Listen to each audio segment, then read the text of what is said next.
सालों से वीरान पड़ी उस पुरानी 4 मंजिला हवेली को लोग दूर से ही देखना पसंद करते थे। गांव वाले कहते उसका चौथा माला शापित है, लेकिन शहर से आई 28 साल की रिसर्चर रुचि इन बातों को सिर्फ अंधविश्वास समझती थी। रुचि का मकसद था भारत की भूतिया हवेलियों पर रिसर्च करना। वह कैमरा, लैपटॉप और अपनी डायरी के साथ हवेली में रहने आ गई। पहली 2 मंजिलें काफी हद तक सामान्य थी, धूल भरी पर शांत। तीसरे माले पर जाते हुए लकड़ी की सीढ़ियां चटकती थी, लेकिन वहां भी कुछ अजीब नहीं था। मगर चौथा माला बंद था। बाहर से एक मोटा ताला लगा हुआ था। पहली रात के करीब 1 बजे, जब हवेली के चारों ओर सन्नाटा था, रुचि अपनी नोटबुक में कुछ लिख रही थी कि उसे ऊपर से आवाज आई, ठक ठक ठक, जैसे कोई भारी कदमों से चल रहा हो।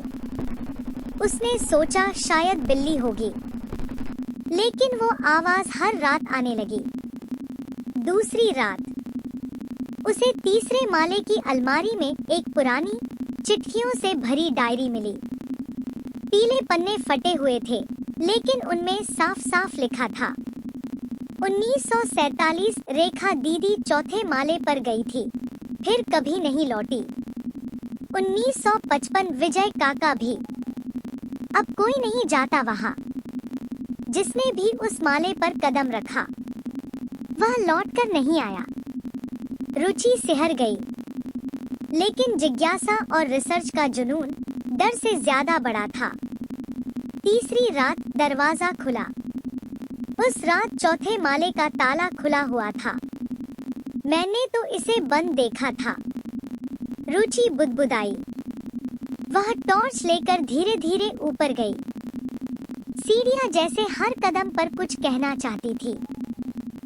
दरवाजा धीरे धीरे चरमराता हुआ खुला, और जैसे ही रुचि अंदर गई, दरवाजा अपने आप धड़ाम से बंद हो गया। अंदर एकदम अंधेरा था।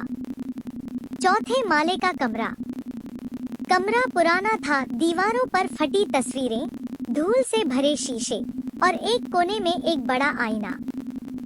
हवा का झोंका आया, आईना हिलने लगा और उसमें कुछ अजीब दिखा।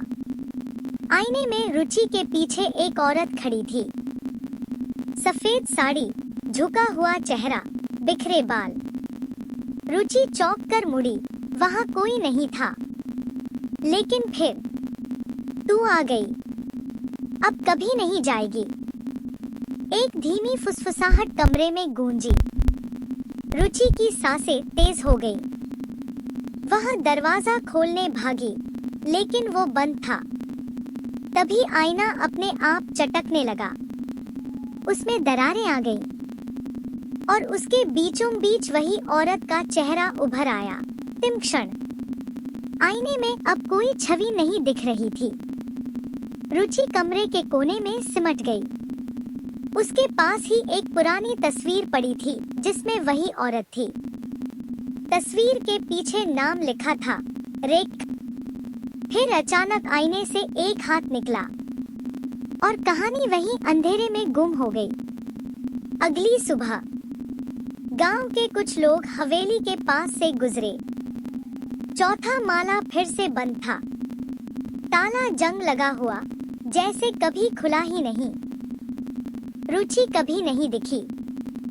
सिर्फ उसकी डायरी हवेली की दहलीज पर पड़ी थी, खुली हुई।